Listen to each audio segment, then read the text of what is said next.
Hello अनि नमस्कार सबैजनालाई। आज फेरि म पनि नयाँ एउटा भिडियो लिएर आएको छु। आज चाहिँ फेरि मेरो आँपगाछी पुगेर ठ्याक्कसँगले आज चाहिँ मेरो आमाजु दिदी जेठी दिदीको घर जाँदैछु। हेर्नुहोस् है त, निस्केको अब यहाँबाट हिँड्दैछु, टक्कसँगले हिँड्दैछु। दाजु भेट हुनुभयो बाटोमा टक्कसँगले।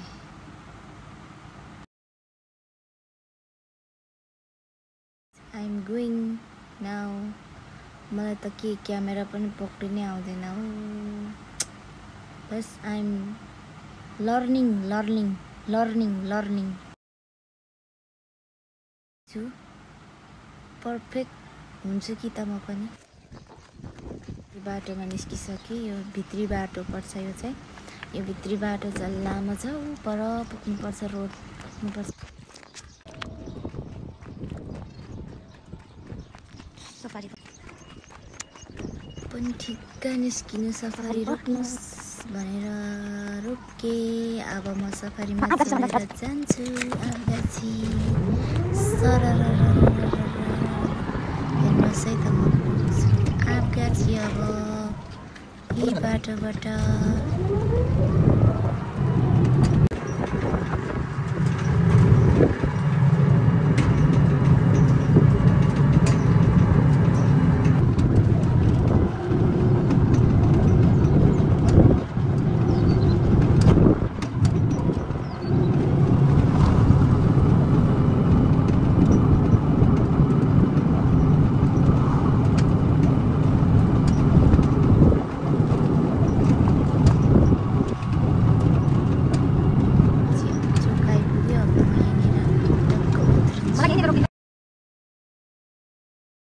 अब यहाँ ठ्याक्क यहाँबाट आँपगाछी सपिङ सेन्टर जान्छु नानीको लागि स्लाइन किन्नु, खेलाउने स्लाइन किन्नु। हेर्नुहोस् है त, म पुगेँ। अब म यहाँ हेर्दैछु भित्र पस्न लागि स्लाइन नानीको लागि। यति चारवटा लान आँटेँ मैले। किने अब यो बोकेर हिँडेँ। अब यो यसको बिल गर्नु पर्यो। बिल गरेर आई एम ब्याक।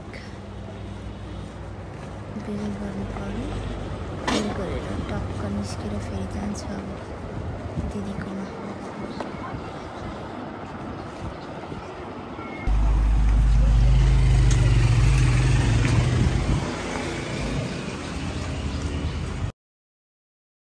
अब म चाहिँ फर्केको। अब चाहिँ म सिधै हिँड्दै दिदीकोमा जाँदैछु। अब सफारीमा जान सक्दिनँ। म हिँड्दै जान्छु। यत्तिकै सफारीमा गयो भने एकैछिन पुगिहाल्छु, भिडियो पनि गर्न पाउँदिनँ भनेर अब अरू हिँड्दै जानु पर्यो। आँपगाछी पनि म सबैजनालाई देखाउँछु कस्तो छ भनेर हिँड्दै गएँ म यहाँ चाहिँ। मलाई एप्पल मन परेको थियो तर एप्पल किनिनँ मैले।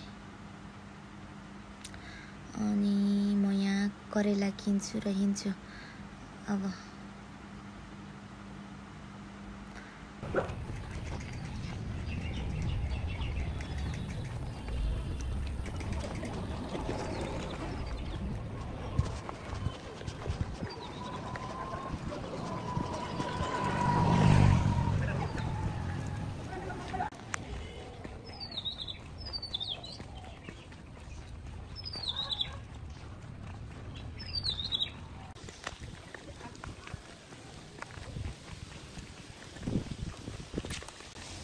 अब चाहिँ म यहाँबाट भित्र छिर्छु। यो मिलन चोकदेखि टक्क उता निस्किन्छु, ठ्याक्कै शान्ति चोकमा निस्किन्छु।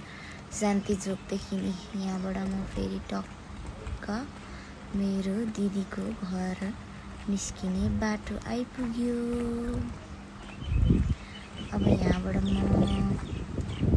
खुसी मार्ग लेखेको छ। यो बाटोबाट म कोल्टे लाग्छु, यहाँबाट जान्छु। यहाँ चाहिँ यो बाटो धेरै रमाइलो छ हौ। यो बाटो त मलाई बेस्ट लाग्छ।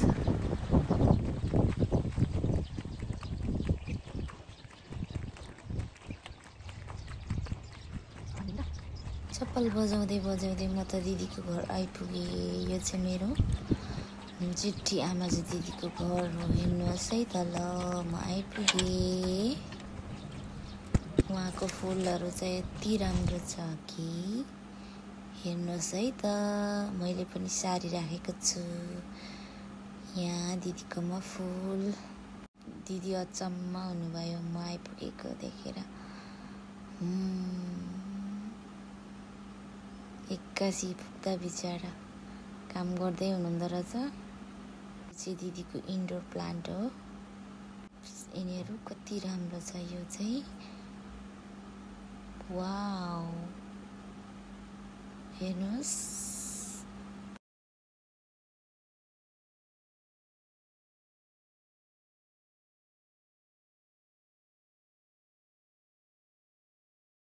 ब्युटिफुल फ्लावर्स प्लान्टहरू हेर्नुहोस् है त।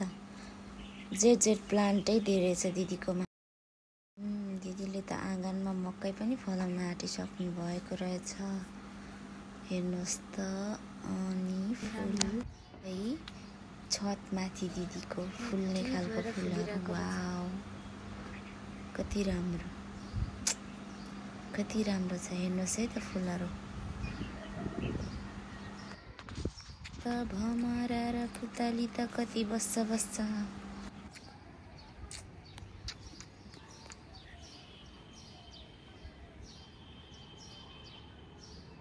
यति मजाले फुलिरहेको रहेछ।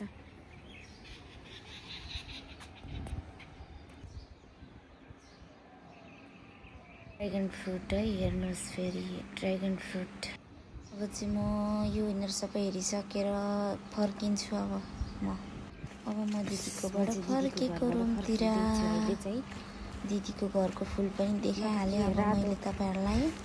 अब म घर फर्किँदा चाहिँ म फेरि यस्तै बारीबाट जान्छु। Shortcut way. यो चाहिँ मेरो जहिले हिँड्ने सर्टकट वे। म त बर्खामा पनि हिँडिदिन्छु। हेर यस्तो बाटो। अहिले त अब पानी परेको छैन र ठिकै छ। बर्खामा हिलोमा पनि हिँडिदिन्छु यो बाटो। मलाई खतरा लाग्छ यो बाटो। यति तातो घाममा नि बाख्राहरू चढ्छ। म त बाख्राको जिन्दगी हिँड्नु त मर्दै रहेछ। अब चाहिँ रोड पानी सिक्न आँटेको छु।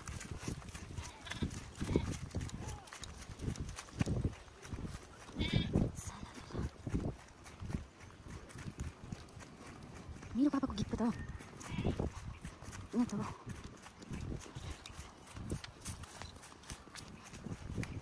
बाटोमा निस्किन्छु यहाँबाट। यो सर्टकट बाटोबाट हिँड्छु क्या। बर्डर पनि कति राम्रो देखिएको म त।